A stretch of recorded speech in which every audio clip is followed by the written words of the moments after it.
So good afternoon. The title of this session is Motivation, Opportunity or Aspiration, or words to that effect. And when I was asked to contribute to this conference on all things being equal, diverse and inclusive, I thought what were the challenges and what were the opportunities in this ever fast moving world that is as interactively active and actively interactive, and by that I mean our thumbs are deciding a lot of what happens in this world. And I think we're really underestimating that 140, now 200 plus characters can actually change the world. Someone has the right to actually challenge how they're being treated in the environment that they're being treated in. As a product of that environment, they culturally express a view and then they connect. I have no slides because I want to engage the software between your ears, because I don't think we're engaging them anymore. I think we've got these devices, there we go, that do it for us. And if we all use these tools, I'm just wanting to know just how much more we're going to depend on them at the expense of the software between our ears. So 99% of software is between the ears. So I'm going to put mine down. And if the battery goes down, or you don't have your phone for a day, what feelings do you get? Despair, loss, they are wonderful, fantastic. I left my phone at home. I panicked for about an hour. And then something happened. Use your head. And then I couldn't find any change to make a call at a telephone box because they're obsolete. And then I thought I'll ask someone else to use their mobile phone. And people get quite protective about their mobile phones. You tell a lot behind behavioural characteristics. Say, could I use your phone? Because it represents so much of what our lives are about. My life work has been about young people, which I'll talk about, but all things being equal, diverse and inclusive, it is about all things social, cultural and economic. And if we don't work that out, we're not going to understand that by having a good education, from primary through to higher education, further education, whatever that might mean, do you then have a healthy attitude to life?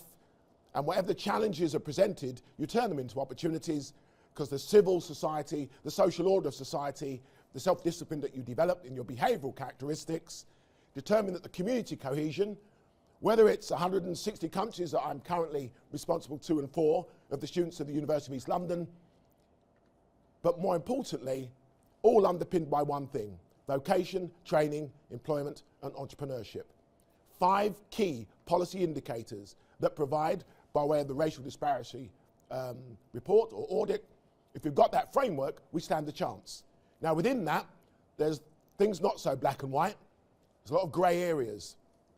Quite frankly, I don't care what you look like, where you come from, what you believe in, or what you sound like, or what your lifestyle choices are. I'd like to know, when you come into a common place, are you prepared to accept one simple fact? We all bleed red. Think about it. Blood types might be different, but we all bleed red. That's my philosophy. That's my spirituality. Now on that basis, everything that we talk about is by way of personal experience. Someone said to me recently, I wouldn't like to meet you on a dark night in a dark alley. And I thought, where's that coming from? Now the fact that I'm a former 5-time world karate champion could be one consideration. The other could be, you wouldn't see me anyway, and I want to hit you so hard, you'd be wondering where it came from the dark. But it's always about stereotypes. When Alf Garnett died last year, I noted his passing. He was the social commentary of the day. Coon, nignog, wog. I say that to my kids now, just look at me, I'm from a completely different universe. Did that really wind you up? Yes, it did. Sticks and stones will break my bones, but names will never hurt me. Well, it was the names that started the sticks and stones. The power of the word, what it means, what it relates to. Our politically correct world, whereas I say the N word, everyone gets really nervous. I say the W word, and people go, what are you talking about? So if I said wigger, would you understand it? Would you get offended by it? If I called you a cracker, would you get offended by it? Well, that's street. But if I say the N word, even if I call it and use it myself, people get very nervous. And isn't it all about people getting really nervous now that we can't have the honest discussion? And why many years, as Simon said earlier, and I've put a full shift in public life, 6 prime ministers telling the truth to power, and what progress have we made? Very little. But we live in hope. So on the basis of my own journey that suggests, If I was the potential bad boy made good who without sport, and I will throw sport in, and when people tell me why, and the racial disparity audit, under culture and community it had culture, arts, digital, museums, no sport. Anyone watched the World Athletics Championships at the Olympic Park? Just under 200 countries from all over the world, wonderfully rich and diverse. Do you know how many jobs and enterprises supported all of that? My point is made. There's sport in all its broadest possible social, cultural and economic impact. Every form, from Paralympics to the full athletics programme, everybody providing that faster, higher, stronger. And I believe sport is intrinsically part of the fabric of society and it reflects society. So when I use my 4-year cycle of audit of society, it's the Olympic and Paralympic Games. There are some other cycles of the Commonwealth Games, even more pertinent, even more so with Brexit a reality. Are we going to re-engage with our historical notion of empire and colonialism and what that means in 21st century global communities? We are supposed to be. The Commonwealth Heads of Government Conference will be in London next year. Are you aware of it? Do you realise that is one major way of bringing all things equal, diverse and inclusive to the fore? But I'm about young people because I believe they are the challenge and the opportunity. They're the barometer of what we've got right, what we still need to get right, and what we might never get right because they might have to get it right for us.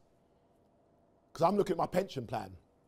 I'm 60 in February and I'm already going, I need to be really nice to my 24-year-old, my 20-year-old and my 19-year-old. No, 20, 21 and 24. They're a great drain on my resources. So you invest in them in the hope that they will invest in you. My mother says, very wise lady is Violet, still lives in Hackney, 88, and says, why do they have so much children in Africa? I said, it's a pension plan, Mum. And she went, but how? She doesn't get it. But she was a young widow. Father died at 7, bad things happen. Wolverhampton, get rid of the accent because I couldn't get rid of my colour. So I moved to the East End of London where colour was still a bit of an issue and I got rid of my accent because you need to sometimes adapt. And our ability to adapt to this very tricky world of what we look like, where we come from, what we believe in, and what we sound like, a word used out of context, arguably not with any angst to it, but can't we just see where it takes us so we can have an honest discussion? Is that not the bedrock of democracy? So East End of London was not a sporting protege. The National Front, an all-boys school. I needed to defend myself. I sold West Indian patties at school. Budding entrepreneur. Alan Sugar didn't make as much money as me. He was in the same school. It's interesting to know where your path will take you. So I went to a karate club to protect my stock, protect me, and look after my interests.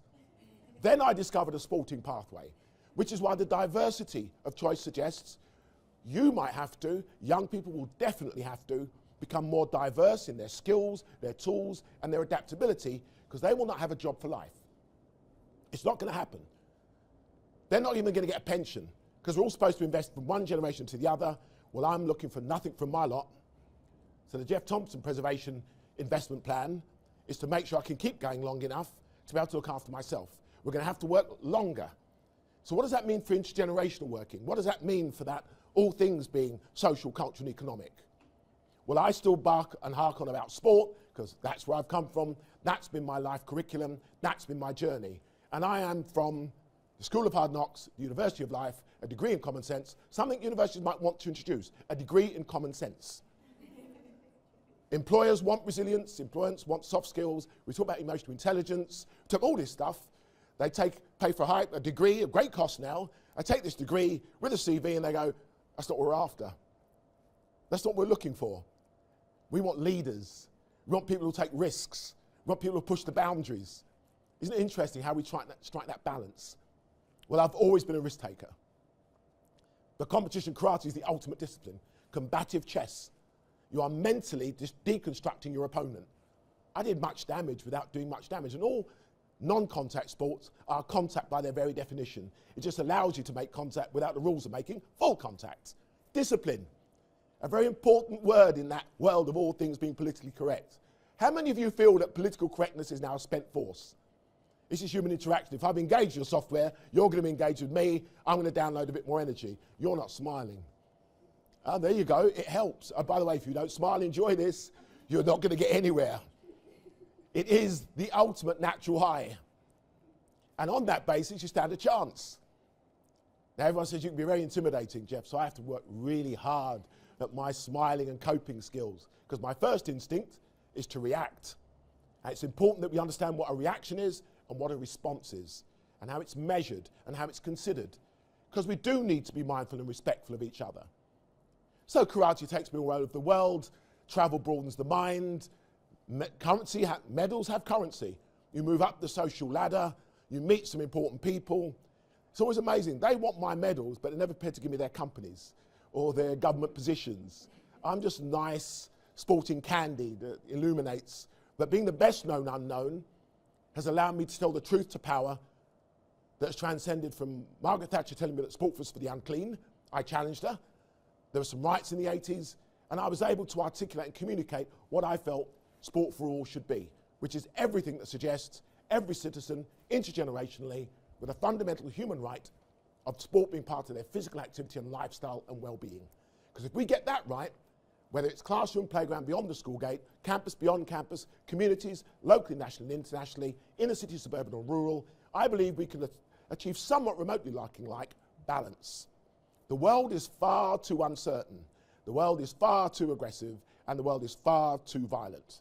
Would you not agree? Last week, two gentlemen on the underground had a difference. They were from two different cultures. Now, I'm sorry, I've had to analyse this because it told me where we were. And because of their cultures, they'd have gone at one another a little bit more vocally than one might expect. Now, we call it in your face, getting up front and personal.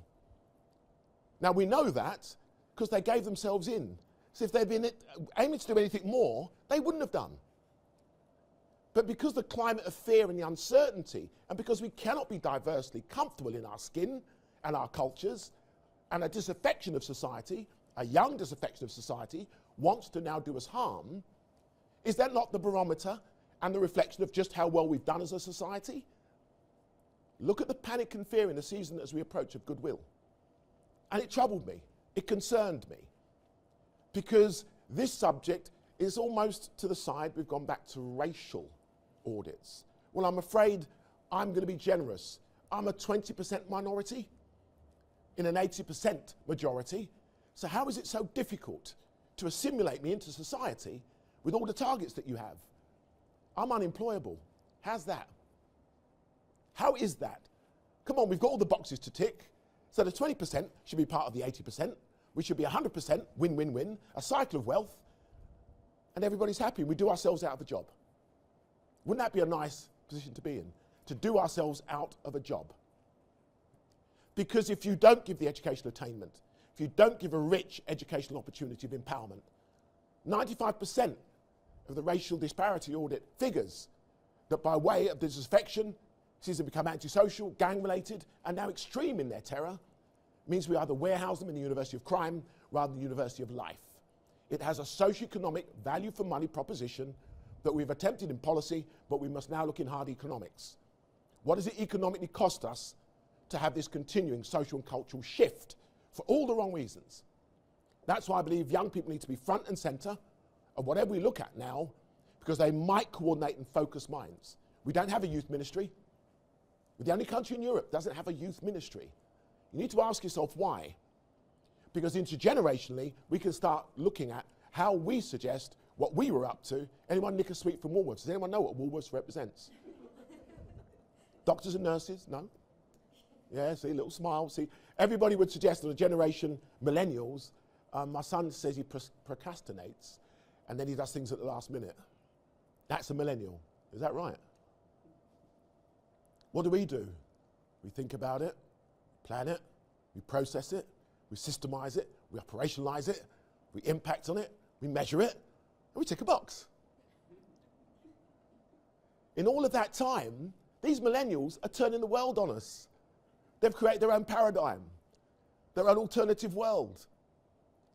And I've watched when they go the alternative way. I've watched the social, cultural deficit and impact when all things fair, just and tolerant are not equal, are not diverse, and are not inclusive, because they become exclusive. By that very definition, that I choose to include you is by its very notion, I think, an unwarranted and unfair proposition, because the class of that benevolence suggests we are not all equal. We're not. When we're going to have the honest discussion, some are gifted more than others. We need leaders, managers, leaders, but where are the leaders now? Where's the decisiveness? Do we leave the company or do we leave the manager? Think about it. Do we know what we need and do we know what we want? Well, this is what I need. That's why I took the role at the University of East London. That's supposed to be my last public appointment after 25 years. And I went, something you can't say no to. I couldn't say no to it. How do you say no to 160 countries? How do you say no to that wonderful wealth of talent and potential? How do you not employ them? So I went to the graduation ceremony. I looked at all these students from all these different countries. By the way, those of you who don't look like me or anyone else of a diversity, you're the minority in Newham. You're a 14% majority. Think about it. But you're not in the jungle. You're not going to get eaten. You will survive. No, but these stereotypes all come into play. He's laughing. He knows what I mean. Not going to bite you. Not going to eat you. Bit of energy. Bit of angst. Bit of ambition. Bit of hunger. Bit of desire. That's what employers want. Well, that's what the captains of industry tell me they want. Would you turn away a young person who has all those gifts, talents, bit of an edge to them, something you might see in yourself or you might not have seen yourself, but now see it now and thought, I'm going to give them a chance? We have to do this, because to not do this, we're going to lose. I hate losing. Hated losing. But in sport, I learned everything from losing. But if I said to you, a 14-year-old schoolboy was shot dead on the streets of Moss Side in 1993 at 8:40 in the evening while Manchester were bidding for the Olympic Games, I found that abhorrent. I couldn't believe it. I've been across the world. I've been to Los Angeles. That can't happen. So the motivation is so critical, because at a certain time of your life, if you're going to be a change agent, you're going to have to take an unpopular decision. You're going to be on your own. People are going to challenge you. They're going to try and derail what you're doing. They're going to try and disrupt what you're doing. And it's going to be a very lonely place. But if you stay true to your values, and if you've been inspired with those values, you will hold firm to those values, and you will see it through. Benji Stanley, you've never heard of. Stephen Lawrence, you will have heard of. James Bulger, you will have heard of. Things happen in threes, ladies and gentlemen. Benji Stanley was not the third name ever mentioned or remembered. That's something I'm addressing now, quarter of a century on. I'm not going to bore you. That's the beauty of the thumbs, the authenticity of my message. What's he talking about? Just Google Youth Charter. And it will take you from tragedy to opportunity. It will take you on what's been realised socially, culturally, and economically. From the East End of Manchester and the Commonwealth Games to an Olympic 2012 Games. Legacy. Inspiring a generation. Not delivered yet, so that's why I'm here. So we talk about motivation, we talk about opportunity, we talk about aspiration. If we motivate them, if we then provide them with an opportunity to aspire and we deny them that opportunity, that is the worst thing we can ever do. So I actually believe that sport is a vaccine, the arts are an antidote, and culture partially helps treat what we can only treat, because to eat, to be involved with cultural activity, any form of heritage, any major events that brings us together, can actually bring something that soothes. How many of you have had someone who's inspired you to aspire? And people don't understand the difference.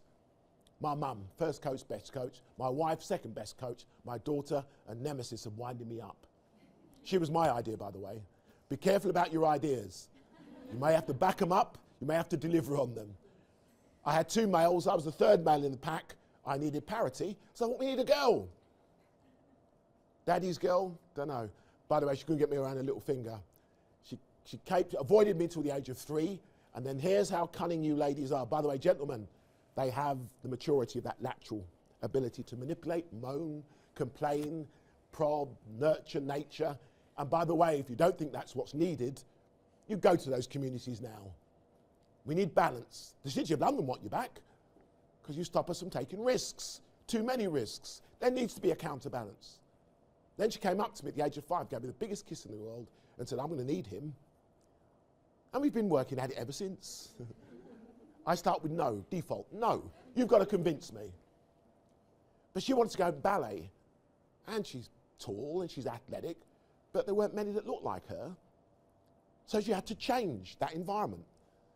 She had to be a trailblazer, but it came with a price. And yes, she's got some life scars, but there's nothing wrong with life scars. It means there's an experience, you can tell a story. So when you look at post-apartheid South Africa, as I had the ability and fortunate experience to do, and the late President Mandela said, I want you to use sport to give me a chance to breathe, to help heal the nation, to help give it hope and opportunity and aspiration. We used it. So when Team GB win their medals, I'm not sure if it's inspired anyone, but I do know this, there are a lot more bikes on our streets. There might be the question of how do you on the streets afford a bike on the streets that costs so much money on the streets? So they might nick a bike on the streets if they can't earn a bike on the streets. Do you follow my drift? It has to be a cycle of wealth. There has to be a win-win-win for everybody. But life isn't as equal as that. But I can tell you now, if we don't provide that equitably diverse and inclusive opportunity for all, because in a three-class system, the gap between haves and have-nots is widening. Young people are not going the traditional routes from education to employability, to a job for life. They believe that if you earn it, they can take it. I'm afraid that's the truth, but how do we find the balance? Well, I believe the East End of London is going to be the ultimate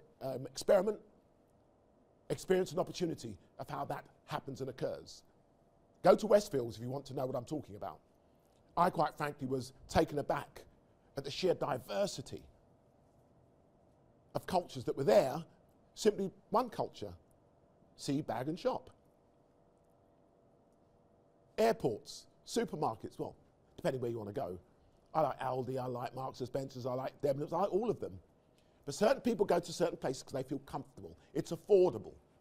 And what I'm saying is the comfort of your affordability would suggest every single student that comes to the University of East London, when they graduate, I expect to go straight into a job. Why? Because those companies, public or private, third sector, community organisations are looking for that diversity. But we were only finding jobs for up to 60%. Well, I want that nearer 90%. Because some people won't try. Because what's the secret of success? Hard work. Young people don't want to work hard anymore. They work smart, clever, interactively active. No, because they can. I am so blessed that I had a tough, they said I had a disadvantaged childhood. I had the best possible childhood. And I talk fondly about the National Front.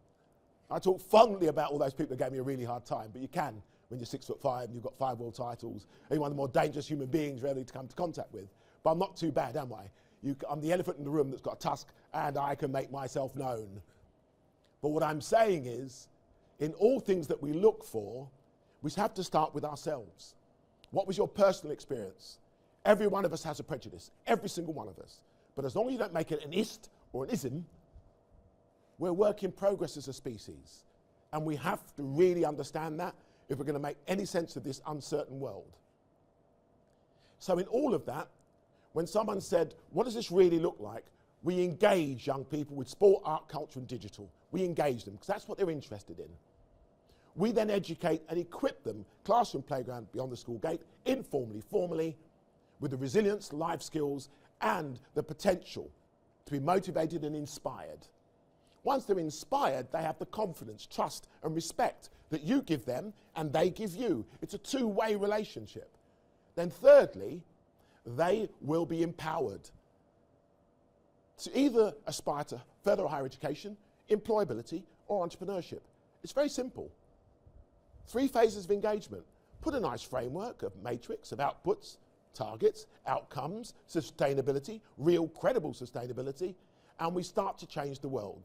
And I know that everyone's here because they want to change the world, and if they weren't here because they want to change the world, I'm now challenging you, and I've downloaded what it is you need to change the world, and if you don't, go to the website, download it, and do some deep meditation. Because it is all between the ears. And we're all making this too difficult. Far too difficult, far too complicated. So let's get that degree in common sense and that PhD in life. And if you want to do a master's, just work with young people every single day. Because they will frustrate you, they will inspire you, they will challenge you, they'll bring everything out of you. So just so you understand that life's about cycles. One of the people who really inspired me was the great Muhammad Ali. I watched him in 1974, rumble in the jungle, and by then sport stopped the world. sort of one of those no high definition televisions, because we couldn't, but everybody's around that television, and I watched someone who had something that suggested his gifts and talents, whilst he had the power of his ability to win and influence on the basis of a right, a fundamental right, that he believed was part of his belief, he would deny himself of what he loved most, winning and making impactful change. In that negative, he was to visit every campus he would be invited to and sow a seed of inspiration. And as a result, transcend every culture, every background, every belief, every consideration of what they might be. I met him in 1988, Goodwill Games, 1989. Spiritual experience, an exchange, 2 heavyweights, world champions. Friends observed what happened, and he downloaded something in me, and he was quite ill then, but he came alive. And just so you understand, an aspirational journey can take you some quite unusual places. 10 years into the Youth Charter at the UN, someone who attended the workshop we hosted as a UN NGO, someone from New York, goes to Louisville, Kentucky, runs the Muhammad Ali Institute, sends me an email and says, I'm going to bring some Ali scholars to the Northwest. Those words you said, I want to come and experience them. So they came in 2006. By the time the relationship moves on and Muhammad passes, tragically, last year, a legacy was looked at. But his values underpinned what that legacy would be. The Float Like a Butterfly Social Coach Leadership Program. What is it? Just people who are extraordinary people, who are not lecturers, who are not teachers, who are not mentors. They're just coaches, because we're going to need to coach. Coaching allows you to use different styles. And when I was being coached, there were all these different styles, and then we all had to come together as an all styles. You remember what it was about. Everyone had their style. Everyone has their football club. Everyone has their own way of doing things. But there was a common aim, a common goal. Muhammad Ali's core values are simple: confidence, conviction, dedication, giving, respect, and spirituality. Is there anyone here who finds any of those 6 values something they could not even begin to relate to? Don't worry, a little nod will do, or a smile, I don't know what. Raise your hands, I don't care. What I'm saying is, one or the other, if you don't relate to 2 or 3, you can aspire to them. If you relate to 2 or aspire or wish another, you can be motivated to. But the opportunity suggests, and I'm telling you now, his legacy will truly transcend. Because every single school or prison, got to prison on December the 12th, many of them predicted I'd be in prison. Someone even said recently, when there was a gap in my CV, what do you think he was up to then? Did he go to prison? They actually said that. I thought, you cheeky little... But I could sort of take the higher ground. They would say, take the higher ground. Where's the higher ground? How high do you go? Where's the glass ceiling? Is it double glazed? I don't know. It is. But does that mean we accept it? Because at the end of the day, it will be all about what opportunity, motivation, aspiration provides, so that we can simply have the confidence, trust, and respect. And then we can start to make a difference. Geoff, you tread on people's toes. I've got size 13 feet. There's a very strong likelihood I will, but I will say sorry. Don't rock the boat. Well, I was told I couldn't swim. You're going. You're laughing and you're going. I'm sorry, I've got to go. She said she was sorry. She apologised. You are forgiven. All is well. But what I'm saying is, if you rock the boat, well, I didn't want to fall out of a boat because I was told I couldn't swim because I was black. Then I went to the Caribbean, saw these kids swim, and I went, I can swim. I can swim. I never felt so excluded. They all look like me. They're all swimming.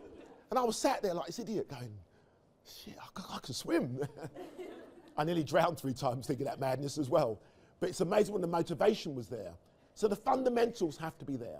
I believe it's a fundamental human right that these opportunities are provided to enrich and develop well-rounded, resilient 21st century citizens of rights and responsibilities who can find common ground of mutual respect, confidence, and trust. Those relationships are fostered, nurtured, and worked at. They have to be worked at. Because you see, if we go from school and it fails, and we end up in the University of Crime, where we warehouse them, is it any wonder they come out anything remotely other than what they should have been? 95% of inmates cannot read, cannot write. They could count the money they nicked, but they cannot read and they cannot write. And again, so in our programs at Youth Charter, we will use what they're use a soccer ball. And they can subtract, they can add, they can multiply. In Zambia, we went to a school that had nothing. And it's what, 1998 in the UK Trade Mission visit, and we engaged a village school with all that we had, cones. And what I do, I just need a space. This is all I need to engage and inspire. And punches and kicks are just communicators, they're just tools. But they become the wow, the engagement, they become interested. And it's how about learning about how you read and write and count? Our numeracy and literacy levels in this country for a first world nation is appalling. But you take that confidence away from that errant child, and if you put your hand up in class and got ignored, that's when I became disruptive. The most powerful first step to democracy, the raising of the hand. And I say to most teachers, get rid of your bias, coach. You find everybody with a raised hand, you strategically and tactically make sure you give them, when they raise that hand, that right and opportunity of a response. And when they do something wrong, isn't it strange? We can't make errors, we can't even make mistakes. How are we going to progress? So I consistently look at what management is and leadership is. Two different things. Want and needs, two different things. Have nots, two different things. Challenges and opportunities, two different things. But what they provide is balance. So all I want to say to you in summary is, everything we look at, everything we consider, in all things being equal, diverse and inclusive, starts with me. As Mohammed said, me, we. Because once you have that currency, you can share that currency and create that cycle of wealth. And that wealth suggests that you don't count the days, make the days count. And by the way, if we don't give back, then why are we here? Giving back is the rent you pay for your room here on earth.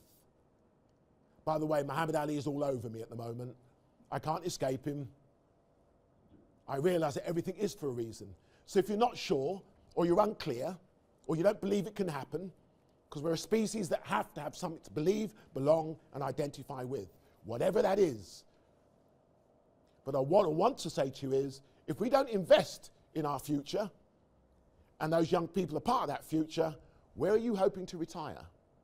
What paradigm world or next planet are you hoping to go to? Because I just simply want to be able to walk the streets and them allow me to do so. Some of them might remember me, get a virtual hologram of me doing things when I was really good at doing it. But what I'm saying is, engage, equip and empower them.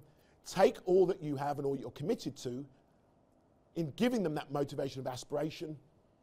And as I've said, every student I met at UEL, I said, I want no more excuses. There is a bar that's been raised. Every single one of you will get a job or will become the new entrepreneurial next best thing. And don't accept when they tell you you can't, you won't, you mustn't, you shouldn't. Why not? Why not? We've forgotten to take well-considered, but at the same time, very, very purposeful risk. We need to take the risk or this agenda will not change. I've downloaded enough. I feel my energy levels are somewhat replenished because I'm quite frankly very tired. It's been a long, demanding year. Every single one of you will admit to that. I've never looked forward to the season of goodwill for a long, long time. But what I would say is I can't wait for next year. I cannot wait. Why? We are a species of hope. So thank you for listening. I hope some of it will have resonated, some of it will have been downloaded, and if not, I'm sorry. Thank you.